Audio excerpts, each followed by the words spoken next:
Chapter 10 continued. Experiential Industries. Reaching beyond these simple elaborations of the present, we shall also witness a revolutionary expansion of certain industries whose sole output consists not of manufactured goods, nor even of ordinary services, but of pre-programmed experiences. The experience industry could turn out to be one of the pillars of super-industrialism, the very foundation, in fact, of the post-service economy. As rising affluence and transience ruthlessly undercut the old urge to possess, consumers begin to collect experiences as consciously and passionately as they once collected things. Today, as the airline example suggests, experiences are sold as an adjunct to some more traditional service. The experience is, so to speak, the frosting on the cake. As we advance into the future, however, more and more experiences will be sold strictly on their own merits, exactly as if they were things. Precisely this is beginning to happen, in fact.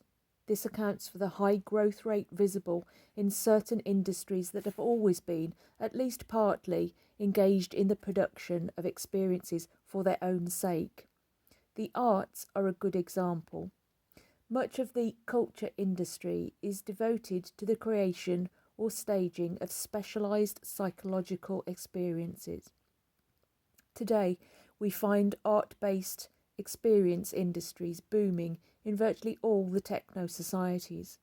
The same is true of recreation, mass entertainment, education, and certain psychiatric services, all of which participate in what might be called experiential production. When Club Méditerranée sells a package holiday that takes a young French secretary to Tahiti or Israel for a week or two of sun and sex, it is manufacturing an experience for her quite as carefully and systematically as Renault manufactures cars. Its advertisements underscore the point. Thus, a 2-page spread in the New York Times Magazine begins with the headline,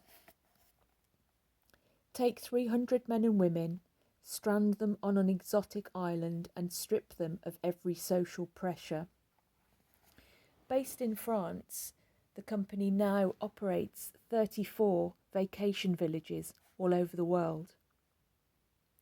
Similarly, when the Esalen Institute in California offers weekend seminars in body awareness and non-verbal communication at $70 per person, or 5-day workshops at $180, it promises not simply to teach, but to plunge its affluent customers into joyous, new interpersonal experiences, a phrase some readers take to mean adventures with sex or LSD. Group therapy and sensitivity training sessions are packaged experiences. So are certain classes. Thus, going to an Arthur Murray or Fred Astaire studio to learn the latest dance step may provide the student with a skill that will bring enjoyment in the future, but it also provides a pleasurable here and now experience for the lonely bachelor or spinster. The learning experience itself is a major attraction for the customer.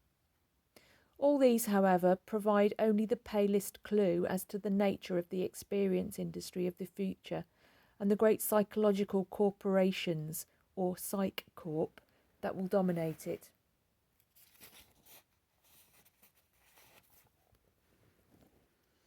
Simulated environments. One important class of experiential products will be based on simulated environments that offer the customer a taste of adventure, danger, sexual titillation, or other pleasure, without risk to his real life or reputation. Thus, computer experts, roboteers, designers, historians, and museum specialists will join to create experiential enclaves that reproduce as skillfully as sophisticated technology will permit the splendour of ancient Rome, the pomp of Queen Elizabeth's court, the sexoticism of an 18th century Japanese geisha house, and the like. Customers entering these pleasure domes will leave their everyday clothes and cares behind, don costumes, and run through a planned sequence of activities intended to provide them with a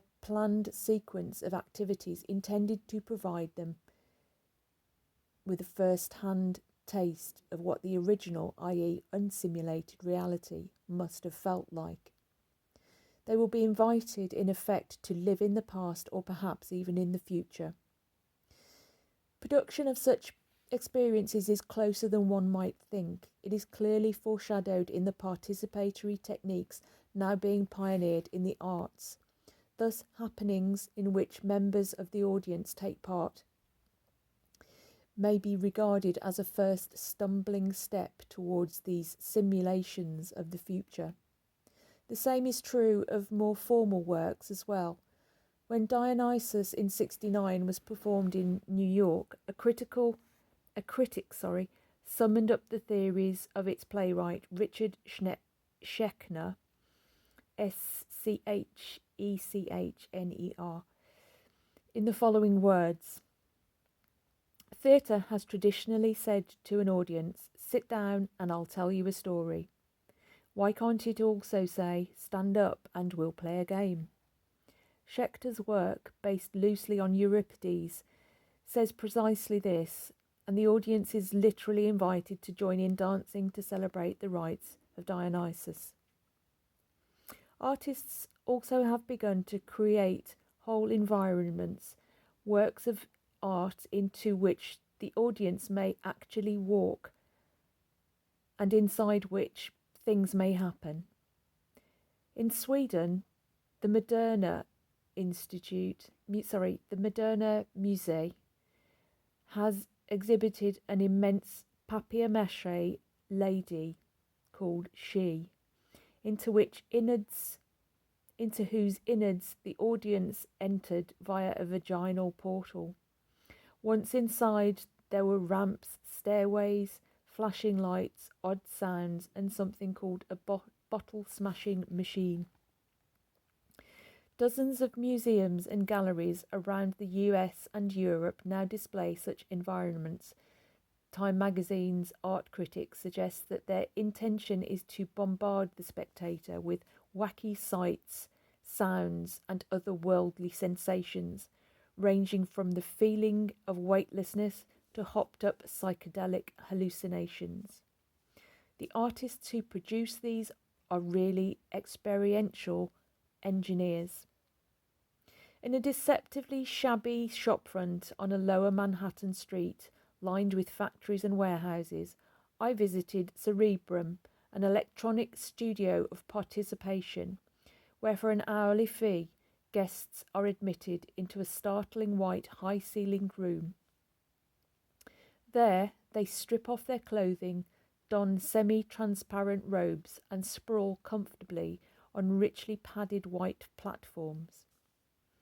Attractive male and female guides, similarly nude under their veils, offer each guest a stereophonic headset, a see-through mask, and from time to time, balloons, kaleidoscopes, tambourines, pillows, mirrors, pieces of crystal, slides and slide projectors.